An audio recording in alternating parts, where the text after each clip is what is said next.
I finally figured out the key to how to cast these anthills. Let them do all the dirty work.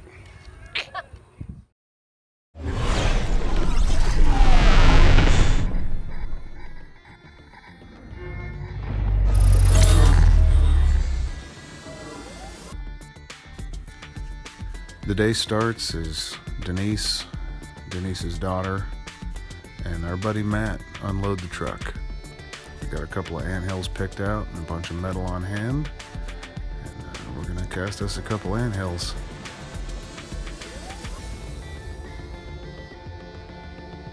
As you can see here, we have served an eviction notice to the ants, and I would like to preempt the comments by saying only all of the ants were harmed in this video. Matt is interested in making his own foundry and casting some anthills on his own. Today is training day. I'm showing him the process and how it all works.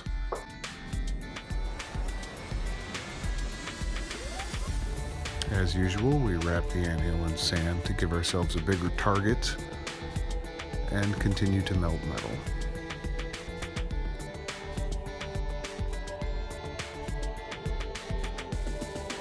Started out the bucket of metal with sprues from Lost Foam Castings, and since they're irregular shaped, I let them heat up a little bit before I drop them in. That way I'm guaranteed to not have any water trapped on them. And also using a bunch of the fish ingots that I turned all the cans into. So much easier than using cans.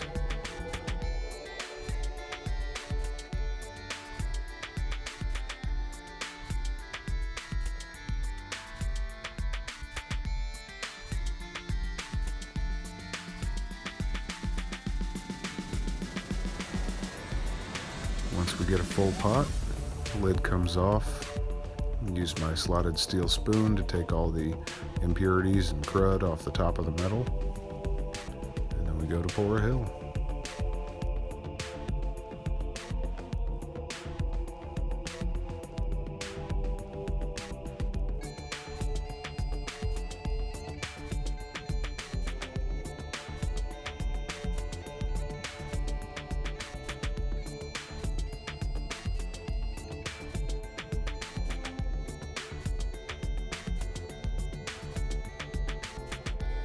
At nighttime, the crucible would glow red.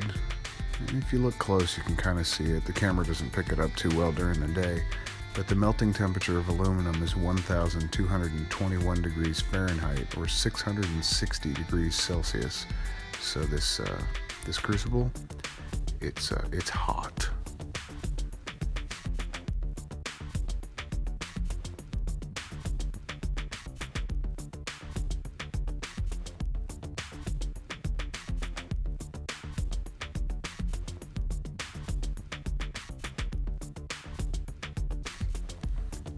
As you can see during this pour, it didn't take nearly as much metal as I thought it would. Stopped here hoping it would find a pathway and continue on down, but it didn't, so I had to move over to an adjacent anthill. This created two problems for me. One, I had a whole pot full of metal and nothing to do with it. And two, this anthill, even though it had its eviction notice, hadn't been wrapped in sand yet. This demonstrates quite clearly why we wrap the anthills in sand before we pour into them. And this time, that is smoke, not steam.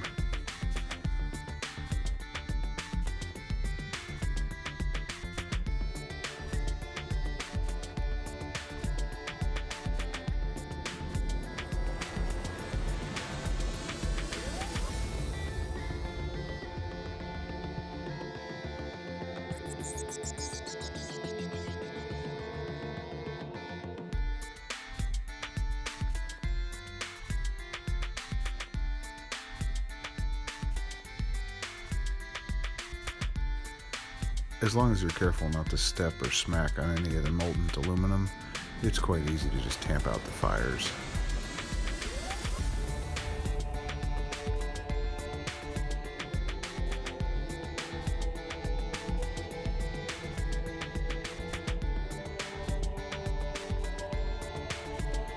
Both of these first two anthills were a complete failure.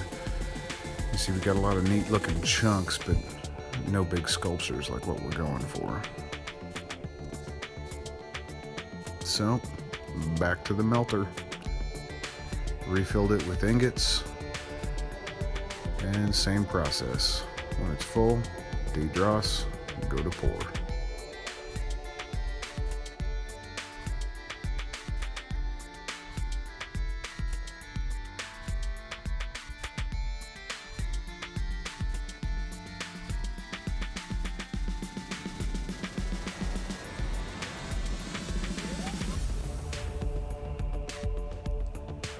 The third anthill of the day would have worked perfectly, but I actually pushed down the sand ring with the crucible and let the molten metal flow out. Plenty of it went down into the hill, but I did spill and make a little bit of a fire. And again, I guess when you're playing with molten metal, that's what can happen.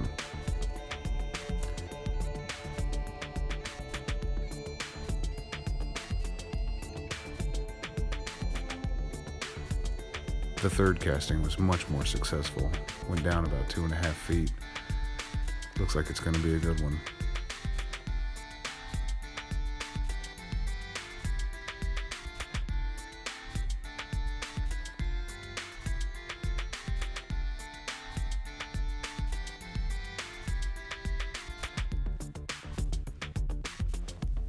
The results of the day are a big mess of failed castings and one good one, with 3 fire ant beds demolished.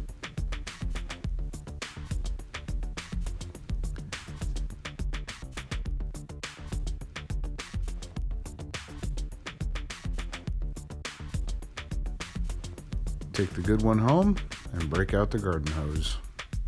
Time to rinse away all the dirt.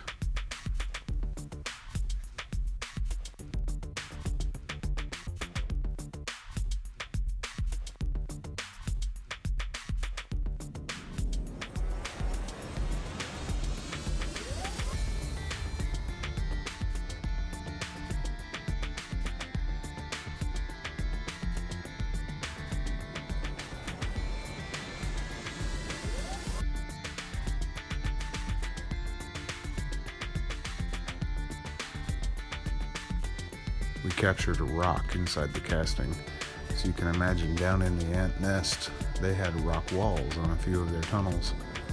And when we replaced it with aluminum, it grabbed a hold of it, and that's not coming out of there. Finished product mounted in a nice planter. Quite a success.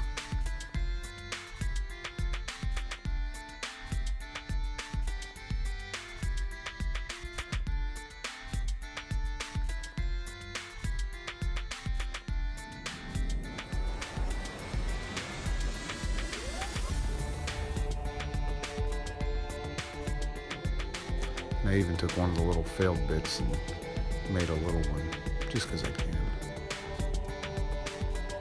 As always, thanks for watching.